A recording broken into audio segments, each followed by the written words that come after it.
ETV ప్రేక్షకులకి నమస్కారం. Triplex detergent soap శుభమస్తు కార్యక్రమానికి స్వాగతం. ఈనాడు శుభమస్తు కార్యక్రమంలోని గ్రహఫల మంచంలో గ్రహాల యొక్క స్థితిగతులు, వాటి యొక్క శుభాశుభ ఫలితాల గురించి పరిశీలిద్దాం.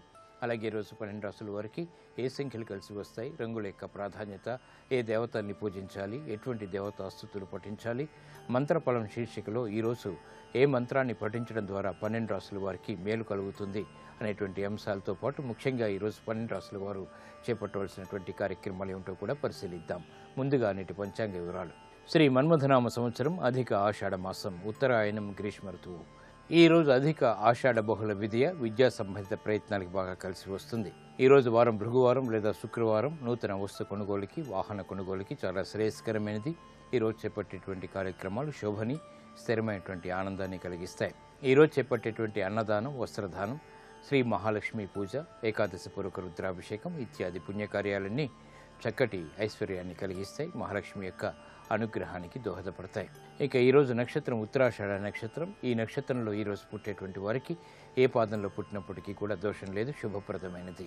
ప్రస్తుతం రవి యొక్క స్థితి మిథున క్షేత్ర స్థితి, కుజుడు యొక్క యుతి ఉంది కాబట్టి ఇది ఆధిపత్యత శుభుడైనప్పుడు, అనుకూల లగ్నాల్లో స్థితిరీత్యా యోగ్యుడైనప్పుడు అఖండ అధికారాన్ని కలిగించడంలో సమర్థత కలిగినటువంటి గ్రహం. ఇక ఈరోజు గ్రహాల యొక్క స్థితిగతులను కనుక పరిశీలించినట్టయితే చంద్రుడి యొక్క స్థితి మకర క్షేత్రంలో, గురువు శుక్రుడు యొక్క స్థితి కర్కాటక క్షేత్రంలో. ఇది చక్కటి యోగాన్ని కలిగిస్తుంది, శుభ ఫలితాన్ని కలిగిస్తుంది, ఐశ్వర్యాన్ని ప్రసాదించడంలో ఈ యోగం చాలా శ్రేయస్కరమైనది.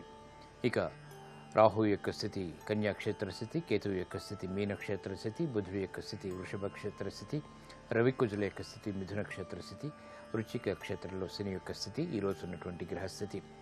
ఇక ఈరోజు 12 రాసుల వారికి ఏర్పడేటువంటి శుభాశుభ ఫలితాలను పరిశీలిద్దాం. ముందుగా మేషరాశి.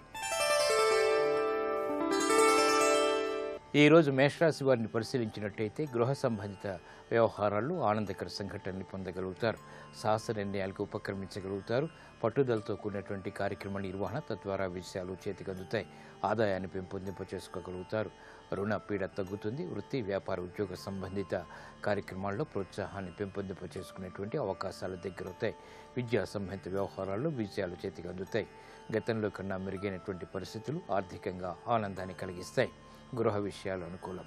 ఈరోజు మీ అదృష్ట సంఖ్య 2. తెలుపు వర్ణం ప్రశాంతతను పెంచుతుంది, ప్రతికూల పరిస్థితుల్ని దూరం చేస్తుంది, అనుకూల దైవం లక్ష్మీ నరసింహస్వామి. ఈరోజు ఈ రాశి వారు లక్ష్మీ నరసింహస్వామిని దర్శించి తెల్లటి పుష్పాలతో భక్తి శ్రద్ధలతో పూజాది కార్యక్రమాలు నిర్వహించడం ద్వారా ఉత్తమ ప్రయోజనాలు ఆర్థికంగా చేకూరుతాయి, సాహస నిర్ణయాల ద్వారా విజయాలు సాధించగలుగుతారు, సాహస నిర్ణయాలు ఈరోజు మీకు లాభిస్తాయి. ఈరోజు వృషభ రాశి వారిని పరిశీలించినట్టయితే ఆర్థిక వ్యవహారాల్లో జాగ్రత్తలు వహించాలి, వ్యయం ఎక్కువగా ఉంటుంది, ఆదాయం తగ్గుతుంది, వృత్తి వ్యాపార ఉద్యోగ సంబంధిత కార్యక్రమాల్లో సంకోచ పరిస్థితులు ప్రారంభమవుతాయి, నూతన కార్యక్రమాలను వేగవంతంగా ప్రారంభించలేకపోతారు, వాహన వ్యవహారాల్లో జాగ్రత్తలు పాటించాలి, నూతన కార్యసిద్ధికి చేపట్టేటువంటి కార్యక్రమాల్లో ఆటంకాలను చవిచూస్తారు, కుటుంబ సఖ్యత తగ్గుతుంది, కార్యక్రమ నిర్వహణలో లోపాలు వెలుగులోకి వస్తాయి, ఆర్థిక విజయాల్ని వేగవంతంగా పొందలేకపోతారు, ఆర్థిక కార్యక్రమాల నిర్వహణలో క్రమశిక్షణ లోపిస్తుంది, ఆరోగ్య విషయంలో కూడా జాగ్రత్తలు పాటించాలి. ఈరోజు మీ అదృష్ట సంఖ్య 6. తెలుపు వర్ణం ప్రశాంతతను పెంచుతుంది, ప్రతికూల పరిస్థితుల్ని దూరం చేస్తుంది, అనుకూల దైవం మహాకాళి. ఈరోజు ఈ రాశి వారు మహాకాళి అమ్మవారిని దర్శించి ఎర్రటి పుష్పాలతో భక్తి శ్రద్ధలతో కుంకుమాది అర్చనాది కార్యక్రమాలతో పూజించినట్లయితే మనోభీతి పోతుంది, శత్రువులపై విజయాలు సాధించగలుగుతారు, ఆర్థిక వ్యవహారాల్లో అవకతవకలు దూరమవుతాయి, ప్రశాంత పరిస్థితుల్ని ఆహ్వానించగలుగుతారు, ఆరోగ్య పరీక్షలు ఈరోజు మీకు మేలుని కలిగిస్తాయి. ఈరోజు మిథున రాశి వారిని పరిశీలించినట్టయితే రాజకీయ లబ్ధికి చేపట్టేటువంటి కార్యక్రమాలు కలిసి వస్తాయి, స్థిరాస్తి విషయాల్లో ఆదాయాన్ని ఆకస్మికంగా పెంపొందింప చేసుకోగలుగుతారు, ఆకస్మిక ధన ప్రాప్తి లేకపోలేదు, ప్రయాణాల విషయంలో జాగ్రత్తలు పాటించాలి, ఆరోగ్య క్రమశిక్షణ లోపిస్తుంది, కార్యక్రమ నిర్వహణలో వేగవంతమైన అనుకూల మార్పులు చేకూరుతాయి, వృత్తి వ్యాపార ఉద్యోగ సంబంధిత కార్యక్రమాల్లో ఆశించినటువంటి ప్రయోజనాన్ని పొందగలుగుతారు, ఆరోగ్య విషయంలో జాగ్రత్తలు తప్పనిసరి. ఈరోజు మీ అదృష్ట సంఖ్య 5. ఆకుపచ్చ వర్ణం రక్షణకి దోహదపడుతుంది, ఆహ్లాద పరిస్థితుల్ని కలిగిస్తుంది, ప్రమాదాలని దూరం చేస్తుంది, అనుకూల దైవం శ్రీ మహాలక్ష్మి. ఈరోజు ఈ రాశివారు శ్రీ మహాలక్ష్మి అమ్మవారిని దర్శించి తెల్లటి పుష్పాలతో కనకధారాస్తవంతో భక్తి శ్రద్ధలతో పూజించడం ద్వారా ఆకస్మిక అనుకూల మార్పులు ఆర్థికంగా చేకూరుతాయి, ఆనందాన్ని కలిగిస్తాయి. విదేశీ సంబంధిత లావాదేవీలు, సంభాషణలు ఈరోజు మీకు లాభిస్తాయి.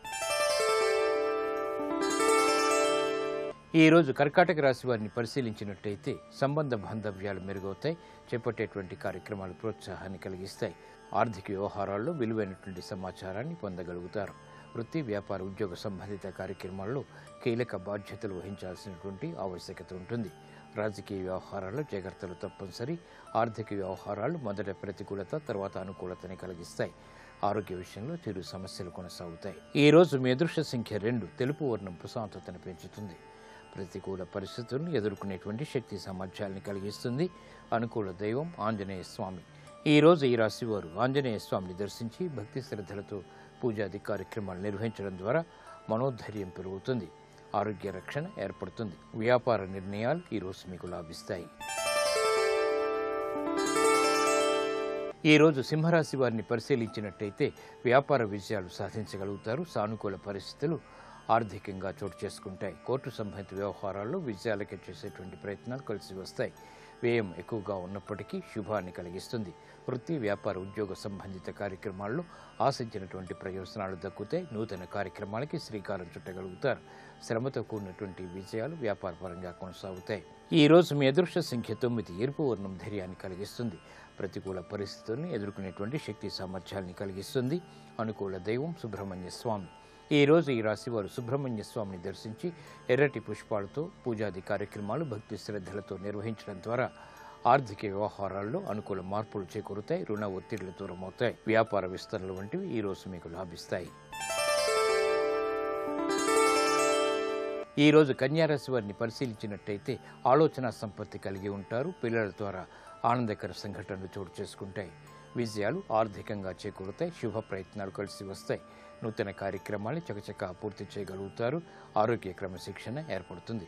ఆర్థిక వ్యవహారాల్లో అనుకూల మార్పులు వేగవంతంగా దగ్గరవుతాయి, ఆనందాన్ని కలిగిస్తాయి. వ్యాపార ప్రయోజనాన్ని సాధించగలుగుతారు.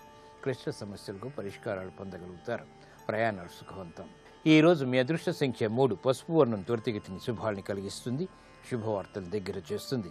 అనుకూల దైవం దక్షిణామూర్తి. ఈ రోజు ఈ రాశి వారు శ్రీ దక్షిణామూర్తిని దర్శించి చామంతి పూలతో భక్తి శ్రద్ధలతో పూజాది కార్యక్రమాలు నిర్వహించడం ద్వారా వివేకవంతమైన ఆలోచనలు, తద్వారా విజయాలు చేతికందుతాయి. ఆధ్యాత్మిక కార్యక్రమాలు ఈ రోజు మీకు సంతృప్తిని కలిగిస్తాయి. ఈ రోజు తులారాశి వారిని పరిశీలించినట్టయితే వాహన సౌఖ్యం ఏర్పడుతుంది. వృత్తి, వ్యాపార, ఉద్యోగ సంబంధిత కార్యక్రమాల్లో ప్రోత్సాహాన్ని పెంపొందింప చేసుకోగలుగుతారు. ఉద్యోగ వ్యవహారాల్లో ఏర్పడినటువంటి సమస్యలకు పరిష్కారాలు పొందగలుగుతారు.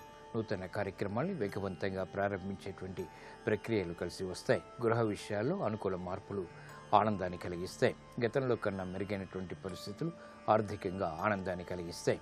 వృత్తిలో అభివృద్ధికి చేపట్టేటువంటి కార్యక్రమాల్లో ప్రోత్సాహం లభిస్తుంది. ఆశాజనకమైనటువంటి వాతావరణం ఆర్థికంగా కొనసాగుతుంది. కుటుంబ వ్యవహారాల్లో ఏర్పడినటువంటి విభేదాలు తగ్గుతాయి, ఆనందాన్ని కలిగిస్తాయి. ఈ రోజు మీ అదృష్ట సంఖ్య 6. తెలుపు వర్ణం ప్రశాంతతను పెంచుతుంది. ప్రతికూల పరిస్థితులను ఎదుర్కొనేటువంటి శక్తి సామర్థ్యాన్ని కలిగిస్తుంది. అనుకూల దైవం మహాగణపతి. ఈ రోజు ఈ రాశివారు శ్రీ మహాగణపతిని దర్శించి ఎర్రటి పుష్పాలతో పూజాది కార్యక్రమాలు నిర్వహించడం ద్వారా, గణపతి ఉపనిషత్తు భక్తి శ్రద్ధలతో పఠించడం ద్వారా విఘ్నాన్ని దూరం చేసుకోగలుగుతారు. వ్యయాన్ని నియంత్రించగలుగుతారు. ఆదాయాన్ని పెంపొందింప చేసుకునేటువంటి అవకాశాలు కూడా దగ్గరవుతాయి. నూతన వ్యాపార ఒప్పందాలు ఈరోజు మీకు లాభిస్తాయి. ఈరోజు వృశ్చిక రాశి వారిని పరిశీలించినట్టయితే విదేశీ వ్యవహారాలు కలిసి వస్తాయి. ఆనందకర వాతావరణం ఆర్థికంగా కొనసాగుతుంది. ప్రయాణాల విషయంలో జాగ్రత్తలు పాటించాలి. రాజకీయ వ్యవహారాల్లో జాగ్రత్తలు వహించాలి. స్థిరాస్తి విషయాల్లో విభేదాలు తలెత్తుతాయి. నూతన కార్యక్రమాలను వేగవంతంగా ప్రారంభించినప్పటికీ ఆటంకాలతో కూడినటువంటి విజయాలు మాత్రమే సాధించగలుగుతారు. వృత్తి, వ్యాపార, ఉద్యోగ సంబంధిత కార్యక్రమాల్లో క్లిష్ట సమస్యలకు పరిష్కారాలు ఆలస్యంగా పొందగలుగుతారు. పెట్టుబడుల విషయంలో ఆశించినటువంటి ప్రయోజనాలు ఆకస్మికంగా లభిస్తాయి. ఆరోగ్య విషయంలో ప్రతికూలత ఉంటుంది, ఖర్చులు పెరుగుతాయి. ఈ రోజు మీ అదృష్ట సంఖ్య 2. ఎరుపు వర్ణం ధైర్యాన్ని కలిగిస్తుంది. ప్రతికూల పరిస్థితుల్ని ఎదుర్కొనేటువంటి శక్తి సామర్థ్యాన్ని కలిగిస్తుంది. అనుకూల దైవం ఈశ్వరుడు. ఈ రోజు ఈ రాశివారు శివాలయాన్ని దర్శించి ఎర్రటి పుష్పాలతో బిల్వపత్రితో కూడినటువంటి పూజాది కార్యక్రమాలు భక్తి శ్రద్ధలతో నిర్వహించడం ద్వారా వివేకవంతమైనటువంటి నిర్ణయాల ద్వారా విజయాలు సాధించగలుగుతారు. ఏలినాటి శని ద్వారా ఏర్పడేటువంటి ప్రతికూల పరిస్థితులు తగ్గుతాయి.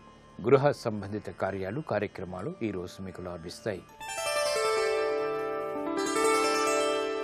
ఈరోజు ధనుసు రాశి వారిని పరిశీలించినట్టయితే వ్యాపార ప్రయోజనాలకే చేపట్టేటువంటి కార్యక్రమాల్లో సంతృప్తికర సంఘటనలు కొనసాగుతాయి. నష్టాలని భర్తీ చేసుకునేటువంటి కార్యక్రమ నిర్వహణ ఆనందాన్ని కలిగిస్తుంది. నూతన స్నేహాల ద్వారా లబ్ధి చేకూరుతుంది. క్లిష్ట సమస్యలకు పరిష్కారాలకై అన్వేషించగలుగుతారు. నూతన ఉత్సాహం గృహరీత్యా కొనసాగుతుంది. ప్రాధాన్యతను సంతరించుకునేటువంటి కార్యక్రమ నిర్వహణ కొనసాగించగలుగుతారు. స్వతంత్ర నిర్ణయాలకు ఉపక్రమించగలుగుతారు. ఈ రోజు మీ అదృష్ట సంఖ్య 3. పసుపు వర్ణం త్వరితగతిని శుభాలను కలిగిస్తుంది. అనుకూల దైవం దక్షిణామూర్తి. ఈ రోజు ఈ రాశివారు శ్రీ దక్షిణామూర్తిని దర్శించి చామంతి పూలతో భక్తి శ్రద్ధలతో ఆరాధించడం ద్వారా ఆలోచన సంపత్తి పెరుగుతుంది. పొరపాట్లు సవరించుకోగలుగుతారు. నష్టాన్ని భర్తీ చేసుకునేటువంటి అవకాశాలు దగ్గరవుతాయి. విద్యా ప్రయత్నాలు ఈరోజు మీకు లాభిస్తాయి. ఈరోజు మకర రాశి వారిని పరిశీలించినట్టయితే ఆహ్లాద పరిస్థితుల్ని గృహరీత్యా ఆహ్వానించగలుగుతారు. శ్రమ అధికంగా ఉంటుంది. ప్రయాణాల ద్వారా చిరు సమస్యలు తలెత్తుతాయి. వాహనాల విషయంలో జాగ్రత్తలు పాటించాలి. నూతన కార్యక్రమాలు వ్యాపార పరంగా ప్రారంభించగలుగుతారు. విద్యా సంపత్తి పెరుగుతుంది. నూతన కార్యక్రమాలు ఉద్యోగ సంబంధిత వ్యవహారాల్లో ఆనందాన్ని కలిగిస్తాయి. స్వతంత్ర నిర్ణయాలతో కూడినటువంటి కార్యక్రమ నిర్వహణ వృత్తిలో చోటు చేసుకుంటుంది. ఆనందాన్ని కలిగిస్తుంది, లాభిస్తుంది. ఆర్థిక వ్యవహారాల్లో ఆచితూచి తీసుకున్నటువంటి నిర్ణయాల ద్వారా విజయాలు సాధించగలుగుతారు. గృహ ఉపయోగకర కార్యక్రమాలు సంతృప్తిని కలిగిస్తాయి. ఈ రోజు మీ అదృష్ట సంఖ్య 9. ఎరుపు వర్ణం ధైర్యాన్ని కలిగిస్తుంది. సాహస నిర్ణయాల ద్వారా విజయాలను దగ్గర చేస్తుంది. అనుకూల దైవం శ్రీ మహాలక్ష్మి. ఈ రోజు ఈ రాశివారు శ్రీ మహాలక్ష్మి అమ్మవారిని తెల్లటి పుష్పాలతో బిల్వదళాలతో పూజించినట్లయితే ఆర్థిక వ్యవహారాల్లో ఏర్పడినటువంటి అవకతవకలు దూరమవుతాయి. సంబంధ బాంధవ్యాలు మెరుగవుతాయి. గృహ శాంతి పెరుగుతుంది. సాహస నిర్ణయాలు ఈరోజు మీకు ఉపకరిస్తాయి. ఈరోజు కుంభరాశి వారిని పరిశీలించినట్టయితే విద్యా సంబంధిత విషయాల్లో విజయాలు సాధించగలుగుతారు. కుటుంబ సఖ్యత పెరుగుతుంది.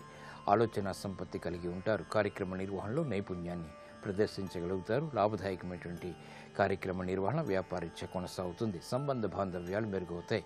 గృహ విషయాల్లో అనుకూల పరిస్థితులు ఆనందాన్ని కలిగిస్తాయి. ప్రాధాన్యతను సంతరించుకోగలుగుతారు. వ్యాపార విజయాలు సాధించగలుగుతారు. విద్యాబలం చేకూరుతుంది. ఆరోగ్యం క్షేమం. ఈ రోజు మీ అదృష్ట సంఖ్య 2. తెలుపు వర్ణం ప్రశాంతతను పెంచుతుంది. ప్రతికూల పరిస్థితుల్ని దూరం చేస్తుంది. అనుకూల దైవం మహాగణపతి. ఈ రోజు ఈ రాశివారు మహాగణపతిని దర్శించి తెల్లటి పుష్పాలతో భక్తి శ్రద్ధలతో పూజాది కార్యక్రమాలు నిర్వహించడం ద్వారా విఘ్నాలు దూరమవుతాయి. ఆనందకర పరిస్థితులు గృహరీత్యా చోటు చేసుకుంటాయి. ఆనందాన్ని కలిగిస్తాయి. విద్యా ప్రయత్నాలు ఈరోజు మీకు లాభిస్తాయి. ఈరోజు మీనరాశి వారిని పరిశీలించినట్టయితే పిల్లల ద్వారా ఆనందం లభిస్తుంది. ఆలోచన సంపత్తి పెరుగుతుంది. వివేకవంతమైనటువంటి నిర్ణయాల ద్వారా విజయాలు చేతికందుతాయి. వ్యాపార ప్రయోజనాన్ని సాధించగలుగుతారు. మానసిక ధైర్యంతో కూడినటువంటి కార్యక్రమ నిర్వహణ కొనసాగించలేకపోతారు. అయినప్పటికీ విజయాలు చేతికందుతాయి. గృహ విషయాలు అనుకూలిస్తే నూతన వస్తు ప్రాప్తి లేకపోలేదు. ఆనందకర వాతావరణం విదేశీ సంబంధిత లావాదేవీల విషయంలో దగ్గరవుతుంది. ప్రయాణాల విషయంలో జాగ్రత్తలు పాటించాలి.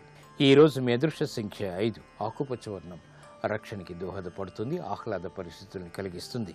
అనుకూల దైవం శ్రీ వెంకటేశ్వర స్వామి. ఈ రోజు ఈ రాశివారు శ్రీ వెంకటేశ్వర స్వామిని దర్శించి భక్తి శ్రద్ధలతో పూజాది కార్యక్రమాలు నిర్వహించడం ద్వారా అభిషేకాది కార్యక్రమాలు నిర్వహించడం ద్వారా ఆనందకర సంఘటనని ఆహ్వానించగలుగుతారు.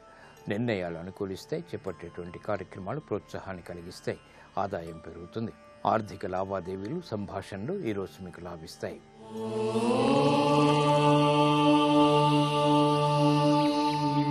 ప్రయాణాల్లో ఎటువంటి ప్రమాదాలు జరగకుండా ఉండటానికి, ఆర్థిక వ్యవహారాల్లో ఏర్పడినటువంటి చిక్కులకు పరిష్కారాలు పొందటానికి, గృహశాంతిని పెంపొందింప చేసుకోవటానికి ఈరోజు 12 రాసుల వారు శ్రీ మాత్రే నమః అనేటువంటి మంత్రాన్ని మనస్ఫూర్తిగా 11 సార్లు స్మరించినట్టయితే ఉత్తమ విజయాలు సిద్ధిస్తాయి.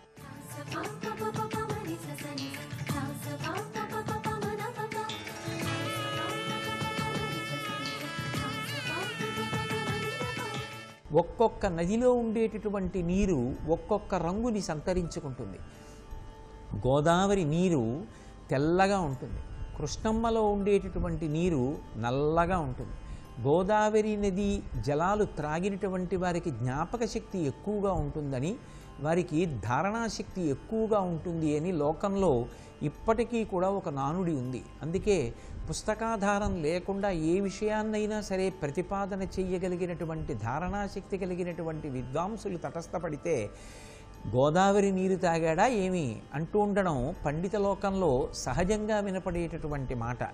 అంత గొప్ప ధారణాశక్తిని, సరస్వతీ కటాక్షాన్ని ప్రసాదించగలిగినటువంటి శక్తిని అంతర్లీనంగా తన నీటి యందు నిబిడీకృతం చేసుకున్నటువంటి ఆ గోదావరి ప్రవాహం సుధాహారామల శ్రేణికిన్, అది అమృతం ఎలా ఉంటుందో, అలాగే చంద్రుడి కాంతి ఎలా ఉంటుందో, ముత్యాల హారం ఎలా ఉంటుందో అటువంటి కాంతితో ప్రకాశిస్తూ ఉంటుంది. ద్వీపాలంకృతికిన్ మహేంద్ర నగరీ నిశ్రేణికాయిష్టికిన్ అంటాడు. ద్వీపాలంకృతికిన్, ద్వీపము ద్వీపకల్పము అని రెండు మాటలు. ద్వీపము అంటే చుట్టూ నీరు ఉండి మధ్యలో ఇసుక తెన్నె కానీ భూభాగం కానీ ఉంటుంది. సస్యశ్యామలమైనటువంటివి, అపారమైనటువంటి పంటలు పండేటటువంటి లంకలు గోదావరి నదీ పరివాహక ప్రాంతంలో ఎన్నో కనపడతాయి. అటువంటి ఈ లంక ప్రాంతాలకన్నిటికీ కూడా గోదావరి నది అలంకృతమైనటువంటి కంఠహారంలా కనపడుతుంటుంది. అందున ఏ రాజమండ్రి మధురపూడి విమానాశ్రయంలోనో దిగడానికి విమానంలో వస్తున్నప్పుడు ఆకాశంలోంచి చూసినప్పుడు నిజంగా శ్రీనాథ మహాకవి చేసినటువంటి వర్ణన ఎంత సందర్భోచితంగా, ఎంత ఔచిత్యంతో కూడినదై ఉంటుందో మనకు అర్థమవుతుంది. గోదావరి నదికి పుష్కరాలు వస్తున్నటువంటి ఈ శుభవేళ మనం ఆ గోదావరి నది యొక్క అద్భుతమైన శక్తిని వినియోగించుకొని ఐహిక ఆముష్మిక ఫలితములను పొందకపోతే సిద్ధాన్నాన్ని తిరస్కరించినటువంటి ఆ పాపాన్ని పొందిన వాళ్ళం అవుతాం, అనుగ్రహాన్ని వదిలిపెట్టుకున్న వాళ్ళం అవుతాం. అందుకే విహిత కర్మ మొదట తెలుసుకోవాలి. పుష్కరంలో తప్పకుండా చెయ్యవలసినటువంటిది నదీ స్నానం. నదీ స్నానం అనేటప్పటికీ ఏదో తిన్నగా వెళ్ళి స్నానం చెయ్యడం కాదు. నదీ స్నానానికి వెళ్ళేటటువంటి వారు ఇంటి దగ్గర స్నానం చెయ్యకుండా నదీ స్నానానికి వెళ్ళకూడదు. మొట్టమొదట ఇంటి దగ్గర స్నానం చెయ్యాలి. చేసి తాను చెయ్యవలసిన నిత్యకర్మ ఉంటుంది, సంధ్యావందనాది కార్యక్రమాలు పూర్తి చేసుకోవాలి. అలాగే సంధ్యావందనం చేసే అధికారం లేనివారైతే సూర్యనారాయణమూర్తికి నమస్కారం చెయ్యాలి. చేసి అప్పుడు పుష్కర స్నానం చెయ్యడానికి వెళ్ళాలి. పుష్కర స్నానం చేసేటప్పుడు, నదీ స్నానం చేసేటప్పుడు రెండు ప్రధానమైన జాగ్రత్తలు తీసుకోవాలి. తిన్నగా వెళ్ళి నదిలో స్నానం చెయ్యకూడదు. ఎందుచేత అంటే ఒకప్పుడు దధీచి మహర్షి యొక్క కుమారుడు తన యొక్క తండ్రి మరణానికి దేవతలే కారణము అనేటటువంటి ఒక అభిప్రాయంతో గొప్ప యజ్ఞం చేసి అందులోంచి ఒక కృత్యని సృష్టించి దేవతల మీద ప్రయోగించాడు. దేవతలందరూ వెళ్ళి పరమశివుడితో మొరపెట్టుకున్నారు. మొరపెట్టుకుంటే పరమశివుడు దధీచి మహర్షి యొక్క కుమారుడైన పిప్పలాదుణ్ణి పిలిచి, నీ తండ్రి దేవతలకు స్వచ్ఛందంగా తన యొక్క అస్తులను ప్రదానం చేశాడు. వాటితో దివ్యమైన ఆయుధములను వాళ్ళు తయారు చేసుకుని లోకంలో ధర్మాన్ని కాపాడుతున్నారు.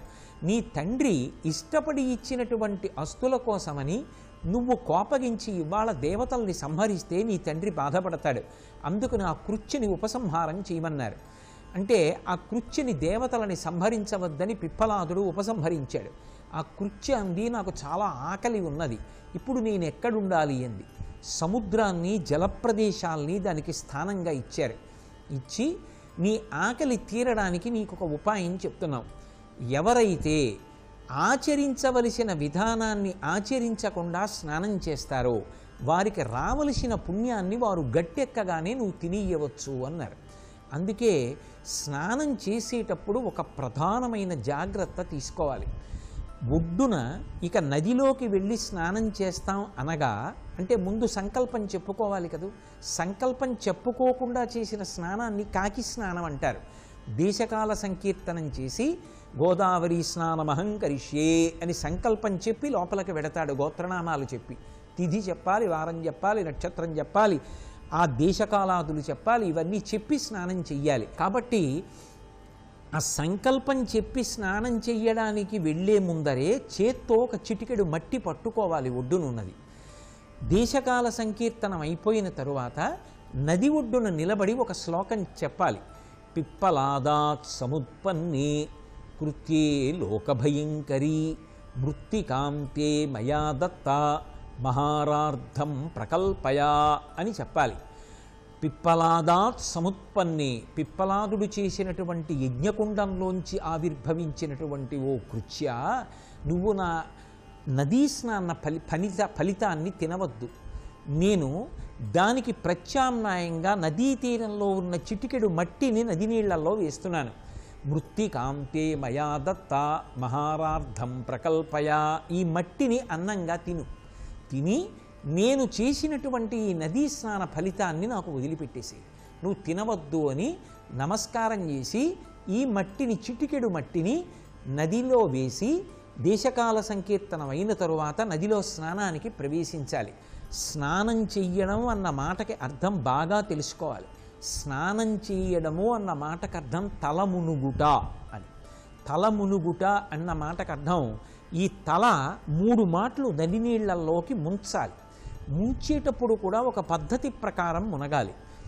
మొలలోతు నీటిలో నిలబడి నేను సురక్షితంగా ఊంచుకున్నానన్న విషయాన్ని బాగా మనసులో స్థిరం చేసుకున్న తర్వాత ఈ 2 బొటన వేళ్లతోటి గాలి బాగా పీల్చి 2 ముక్కు రంధ్రాలని ముయ్యాలి.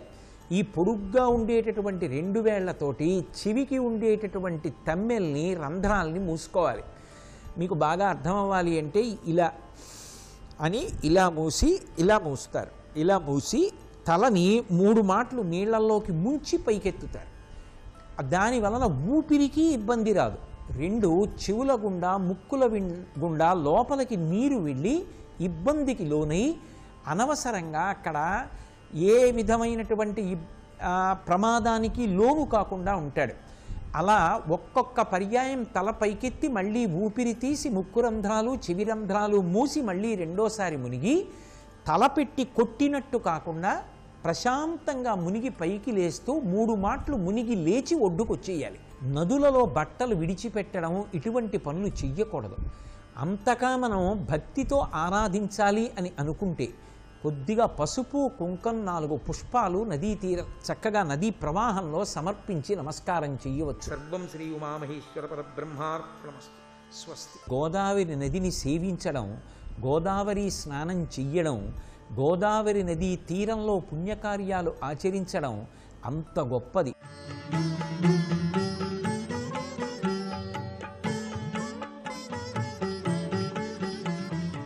ఈటీవీ ప్రేక్షకుల నమస్కారం. ట్రిపుల్-ఎక్స్ డిటర్జెంట్ సోప్ శుభమస్తు కార్యక్రమంలో శుభ నక్షత్రం అంశానికి స్వాగతం. ఐంద్రయోగంతో ప్రారంభమవుతున్నటువంటి శుక్రవారం ఐశ్వర్య సిద్ధిని ప్రసాదించేటటువంటి శుభవారం. ఉత్తరాషాఢ నక్షత్రం, బహుళ విధియ. బహుళము అంటే అధికము అని అర్థం. విశేషమైనటువంటి శుభాన్ని పొందవచ్చు. అదృష్ట రూపంలో, ఐశ్వర్య రూపంలో చేసేటటువంటి ఆలోచనలు, పెట్టుబడులు, సంకల్పాలు, మాటలు, ప్రసంగాలు ఇవన్నీ కార్యరూపాన్ని ఇస్తాయి, త్వరలో అదృష్టాన్ని అందిస్తాయి. ఈ క్రమంలో లక్ష్మీ సంబంధమైనటువంటి ఆరాధన చేయటం మర్చిపోకూడదు. తప్పనిసరిగా లక్ష్మీ అష్టోత్తరం కానీ, కనక ధారాస్తవం కానీ పఠనం చేయటం చాలా మంచిది.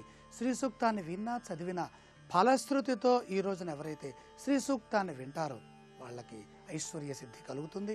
అలాగే ఇంద్రకృత లక్ష్మీ స్తోత్రమని మనకి బృహత్ స్తోత్ర దేవీ రత్నాకరంలో ఈ స్తోత్రం ఉన్నది. బృహత్ స్తోత్ర రత్నాకరంలో దేవీ స్తోత్రాలలో ఇంద్రకృత మహాలక్ష్మి స్తోత్రం ఉన్నది. ఐంద్రయోగం ఉన్నది కాబట్టి 27 యోగాల్లో ఐంద్రయోగం ఇంద్రుడికి సంకేతం. ఇంద్రుడనంగానే అధికారము, భోగము, ఐశ్వర్యము, ఆనందము, సంతోషము, ఆయుర్దాయం, ఆరోగ్యంతో కూడి ఉన్నటువంటి శుభస్థితి. ఈ రోజున మహాలక్ష్మిని మనస్సులో పద్మాసనంలో కూర్చొని కనుక యోగనిష్టలో తపస్సు రూపంలో అమ్మవారిని 3 సార్లు ఓం శ్రీం మహాలక్ష్మీ నమః ఇలా కనుక పద్మాసనంలో కూర్చొని నడుము వంచకుండా ఏకాగ్రతతో కనుక 3 సార్లు పఠిస్తే అమ్మ అనుగ్రహం వస్తుంది. అమ్మ అనుగ్రహం ఎలా వస్తుంది? మన ఆలోచనల రూపంలో వస్తుంది, మన చూపులో వస్తుంది, మన మాటలో వస్తుంది, ముఖంలో చిరునవ్వు రూపంలో వస్తుంది. అదే విజయానికి, ఆనందానికి, ఎక్కువ కాలం జీవించడానికి సంకేతం.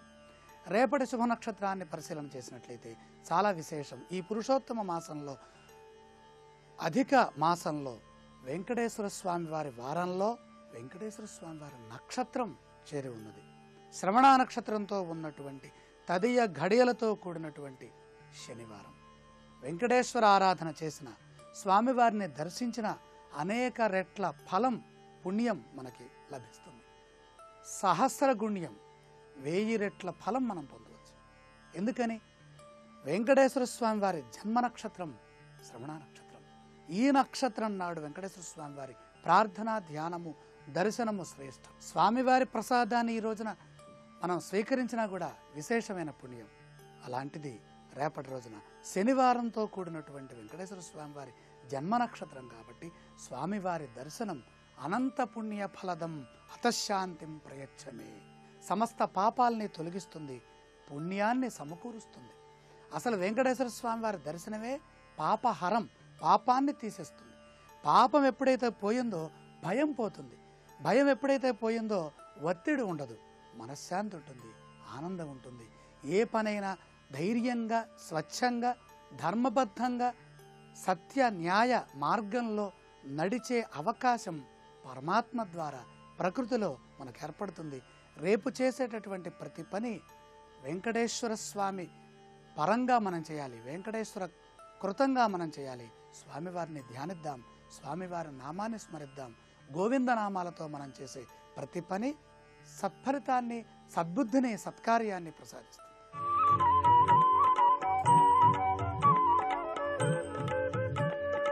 పేరులో పెన్నిధి అంశానికి స్వాగతం. తీతు తేతో విశాఖ.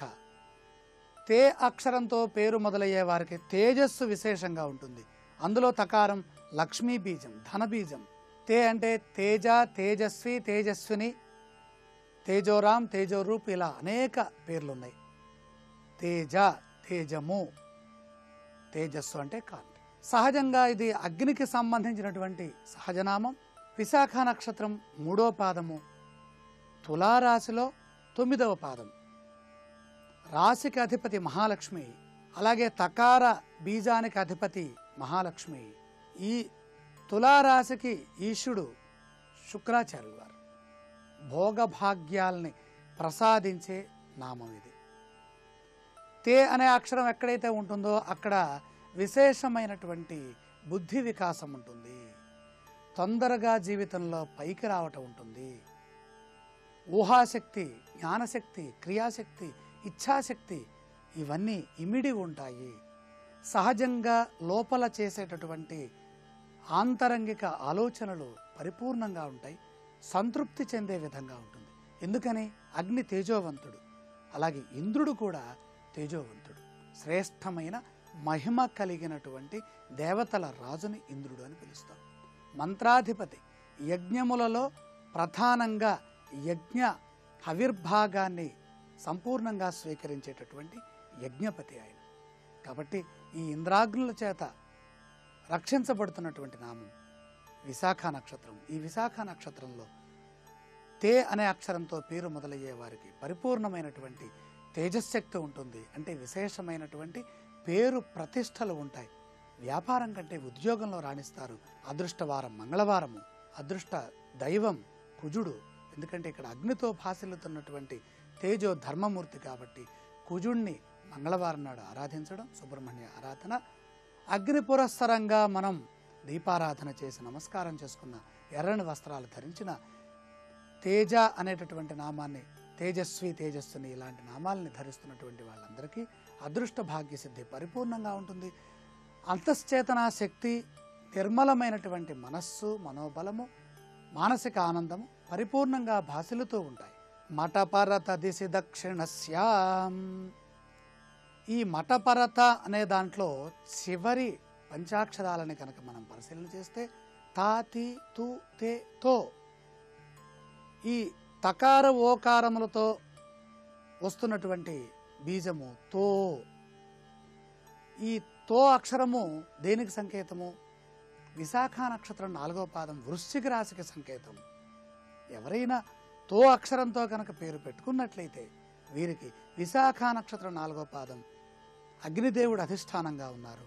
అలాగే వృశ్చిక రాశిలో కుజుడి ఆధీనంలో ఉన్నది. అదృష్ట భాగ్య సిద్ధి మరింతగా రావాలంటే సోమవారం ఈశ్వరారాధనతో పాటుగా మంగళవారం నాగేంద్ర ఆరాధన చేస్తే కలిసి వస్తుంది. ఎర్రని వస్త్రాలు ధరిస్తే పరిపూర్ణమైన విజయ భాగ్య సిద్ధి లభిస్తుంది. రేపటి సింహస్థ కార్యక్రమంలో నా అక్షరంతో పేరు ప్రారంభమయ్యే వారి అదృష్ట భాగ్య సిద్ధి ఏ విధంగా ఉందో పరిశీలన చేద్దాం.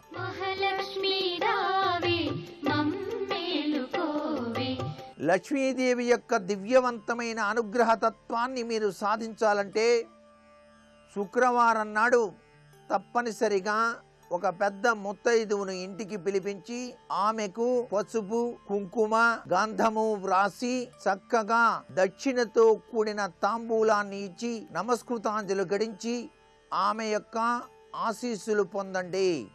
సాక్షాత్తు లక్ష్మీదేవిగా భావించండి. మీకు లక్ష్మీ కటాక్ష సిద్ధి సిద్ధిస్తుంది.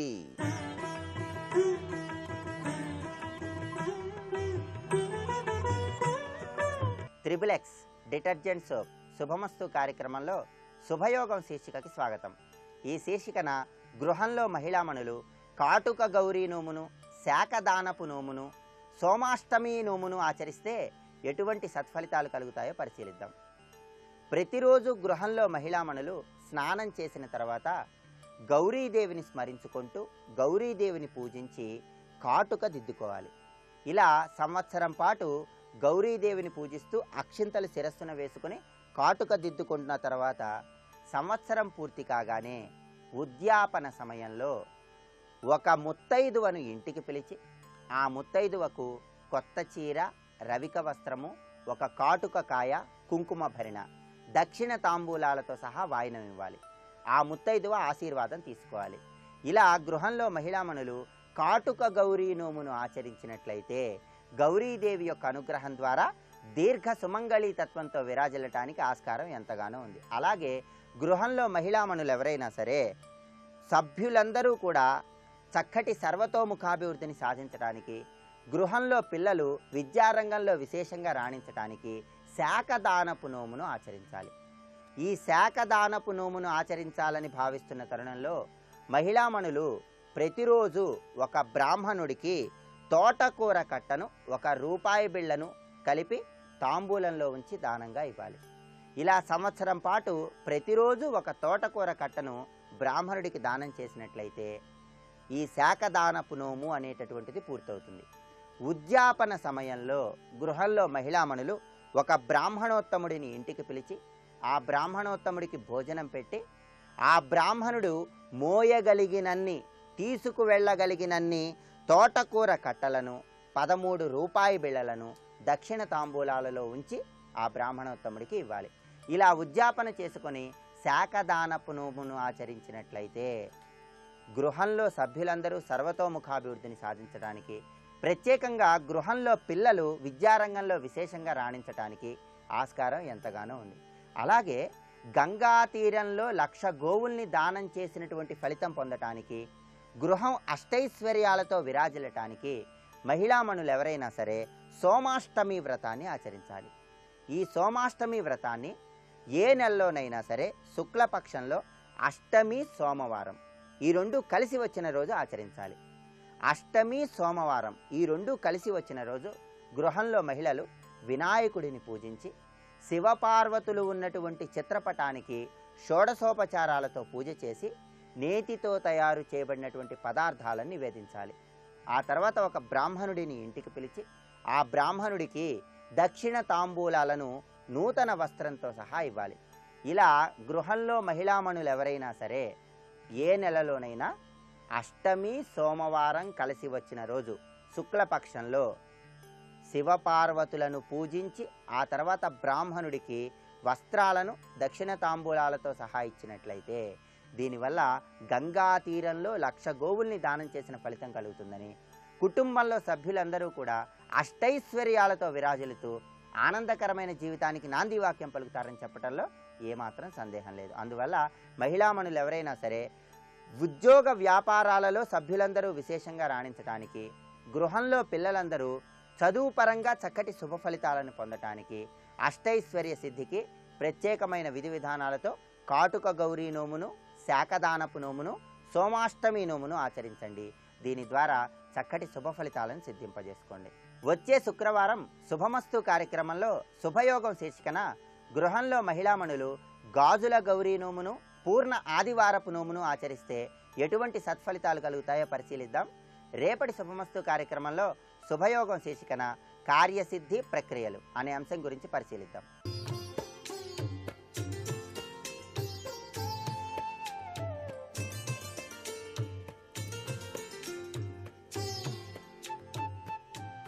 ట్రిపుల్ ఎక్స్ డిటర్జెంట్ సోప్ శుభమస్తు కార్యక్రమంలో గృహబలం అంశానికి స్వాగతం.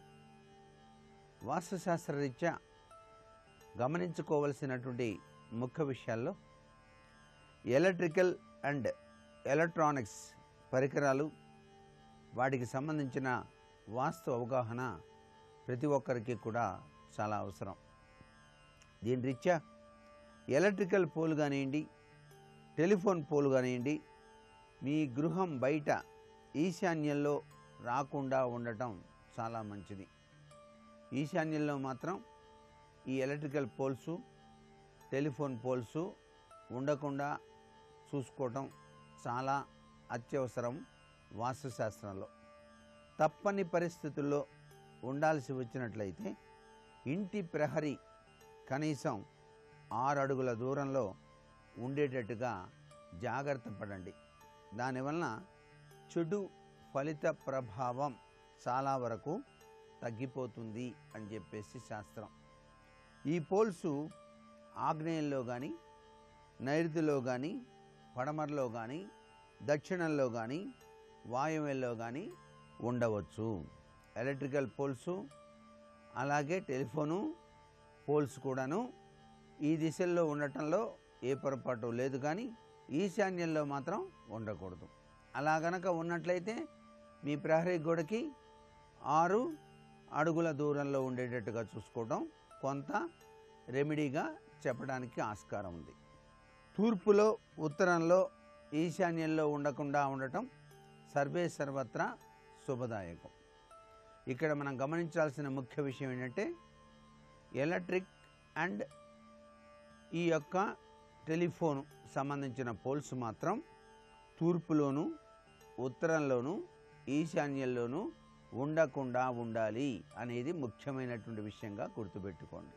అలాగే ప్రతి వాళ్ళు గదుల్లో ఎలక్ట్రికల్ పాయింట్స్ పెడుతూ ఉంటారు. ఈ ఎలక్ట్రికల్ పాయింట్స్ అనేటువంటివి ప్రతి గదిలో కూడా ఈ స్విచ్ల దగ్గర నుంచి, పాయింట్స్ దగ్గర నుంచి కూడాను ఆగ్నేయంలో పెట్టుకోవడం చాలా మంచిదండి. అంటే తూర్పు పొడవులో సగం నుండి ఆగ్నేయం వరకు, దక్షిణం పొడవులో సగం నుండి ఆగ్నేయ మూల వరకు వీటిని ఏర్పాటు చేసుకోవచ్చు. అయితే తప్పనప్పుడు వాయువ్య మూల నుండి పడమర మధ్య వరకు మరియు వాయువ్య మూల నుండి ఉత్తరం మధ్య వరకు కూడాను ఏర్పాటు చేసుకోవటంలో తప్పు లేదు సుమా. నైరుతిలో ఎలక్ట్రిక్ పాయింట్ కానీ, బోర్డు కానీ ఎప్పుడూ పెట్టద్దు. ఇది చాలా ముఖ్యమైన విషయం. నైరుతి మూల ఎలక్ట్రికల్ బోర్డు కానీ, ఎలక్ట్రికల్ పాయింట్స్ కానీ అస్సలు ఉండకూడదు. గదిలో ఏసీ ఎక్కడ పెట్టాలి అనేటువంటి విషయం కూడా వాస్తుశాస్త్రరీత్యా ఆలోచించాల్సిన విషయం ఎంతైనా ఉంది. ఏ గదిలో అయినా సరే ఏసీ పడమర వాయువ్యంలో పెట్టడం ఉత్తమం. పడమర వాయువ్య దిశలో పెట్టడం మంచిది.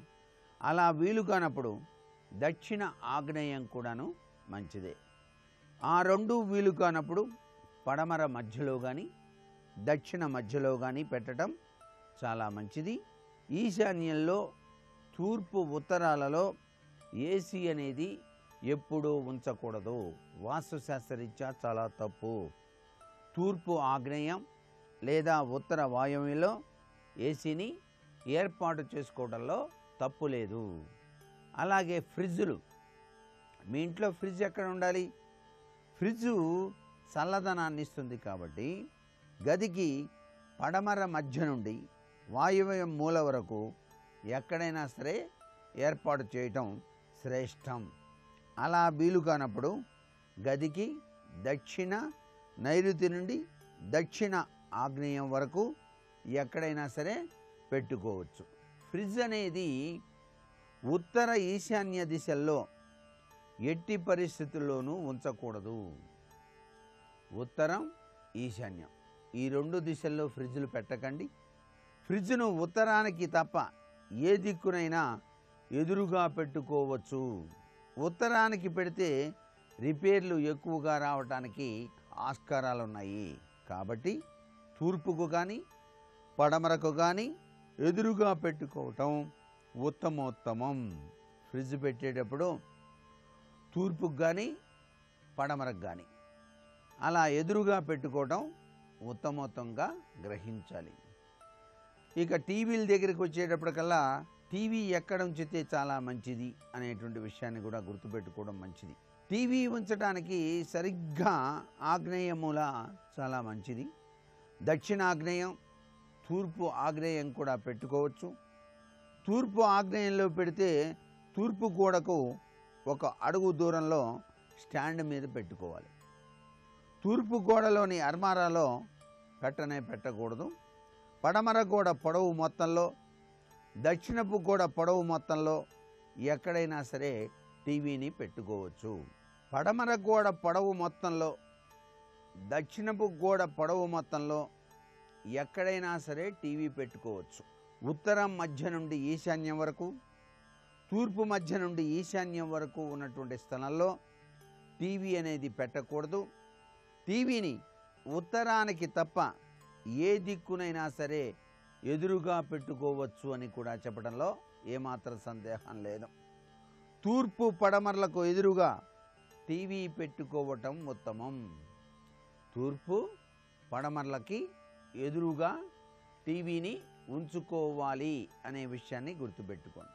ఇక కంప్యూటర్స్, ఈ కంప్యూటర్స్ అనేటువంటివి ఎక్కువ ఎలా ఉపయోగించాలి, ఇంట్లో ఎక్కడ పెట్టాలి అంటే కంప్యూటర్ పడమరలో తూర్పు ముఖంగా ఉంచాలి. ఆపరేటర్ పడమర ముఖంగా కూర్చోవటం ఉత్తమం. ఆపరేటర్ అనేటువంటి వాళ్ళు పడమర తిరిగి కూర్చోవటం ఉత్తమం. కంప్యూటర్ మానిటర్ ఉత్తర ముఖంగా మాత్రం పెట్టరాదు. అలా చేసినతో అయస్కాంత ప్రభావానికి సాఫ్ట్వేర్లో కానీ లేదా రెండింటిలోనూ సమస్యలు రావటానికి ఆస్కారం అత్యధికంగా ఉంటుంది సుమా. ఇది వాస్తుశాస్త్రంలో చాలా ముఖ్యమైనటువంటి విశేషాంశాలు.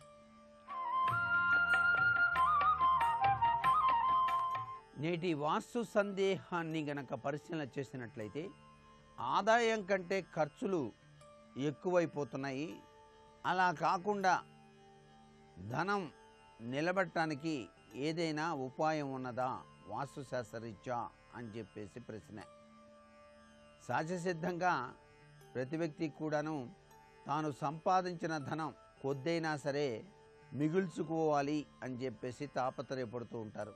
అలా కాకుండా ఆదాయాన్ని మించిన ఖర్చులు గనక ఉన్నట్లయితే మానసిక ఆవేదన వచ్చి తీరుతుంది ఎవరికైనా. అందుచేత అలా కాకుండా ఉండటానికి వాస్తుశాస్త్రరీత్యా మీ ఇంట్లో పంపులు లీక్ లేకుండా చూసుకోండి. పాలు కానీ టీ కానీ తయారు చేసే సమయంలో పొంగిపోకుండా చూసుకోవాలి. అంటే మీరు పాలు కాగబెట్టేటప్పుడు పాలు అత్యధికంగా ప్రతిరోజు గనక పొంగిపోయినట్లయితే ఖర్చులు అధికమవుతాయి. ఇలా గనక మీరు ప్రయత్నం చేసినట్లయితే ఆదాయం ఖర్చులు ఈ రెండిట్లోనూ తేడా కనిపిస్తుంది. మరికొన్ని ముఖ్య విషయాలు రేపటి శుభమస్తు కార్యక్రమంలోని గృహబల అంశంలో తెలుసుకుందామా. మరి సర్వే జనా సుఖినో భవంతు. మీ కుటుంబంలో సభ్యులందరూ తరచూ దృష్టి దోషం వల్ల ఇబ్బందులు ఎదుర్కొంటున్నారా? అయితే దృష్టి దోష నివారణకు ఇదిగో ఈ సులభమైన ప్రక్రియ ఆచరించండి. ఏదైనా మంగళవారం లక్ష్మీ నరసింహస్వామిని ఎర్రటి పుష్పాలతో పూజించండి. లక్ష్మీ నరసింహస్వామి వారి చిత్రపటం ముందు ఆవ నూనెతో దీపారాధన చేయండి. స్వామికి మిరియాలతో చేసిన పొంగల్ని నివేదించండి. స్వామికి నివేదించిన పొంగలిని కుటుంబంలో సభ్యులందరూ ప్రసాదంగా స్వీకరించండి. ఇలా చేస్తే దృష్టి దోషం నుంచి సులభంగా బయటపడి సర్వ కార్యాలలో జయాన్ని పొందవచ్చు.